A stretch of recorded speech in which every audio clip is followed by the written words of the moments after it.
después de haber visto que, bueno, cómo se demuestra que el ADN es quien contiene la información genética, vamos a ver cómo se expresa esa información genética, ¿vale? El caso es que tiene que haber, el ADN tiene que hacer dos cosas, o tiene que haber dos mecanismos, mejor dicho. Puesto que guarda la información genética, tienen que ocurrir dos cosas con ese ADN. Uno es que se transmita esa información generación tras generación dentro de la bacteria, ¿vale? Esto ocurre mediante la replicación. Y por otro lado, que se exprese, es decir, si eso tiene la información genética, cómo se tiene que traducir eso, ¿vale? Para sintetizar las proteínas. En principio es la transcripción del ADN al ARN mensajero y segundo será la traducción del ARN mensajero a las proteínas, ¿vale? Para hacer esa traducción, recordad, siempre que vamos a hacer una traducción necesitamos un diccionario. El diccionario que traduce del lenguaje de nucleótidos al lenguaje de aminoácidos es el código genético, ¿vale? Entonces, bueno, esta manera de transmitir la información queda reflejado en el dogma central de la biología. El ADN se replica, es decir, hace una copia de sí mismo, se transforma en ARN, no se transforma, sino que se transcribe, se sintetiza una molécula de ARN y por último el ARN se traduce y se sintetiza una proteína, ¿vale? Esto era el dogma central inicial de la biología.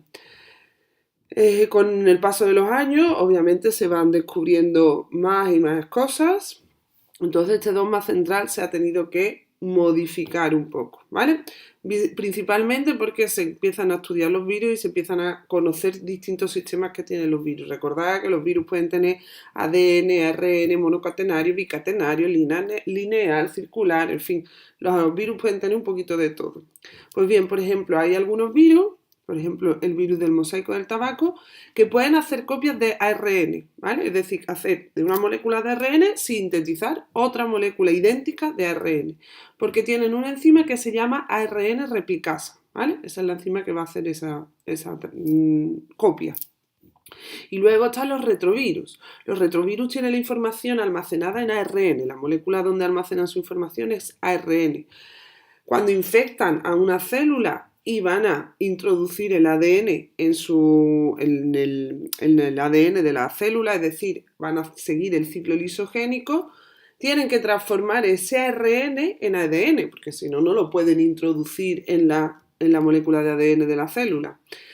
Para eso tiene la transcriptasa inversa o la retrotranscriptasa, que lo que va a hacer es el camino inverso, de ARN a ADN, ¿vale?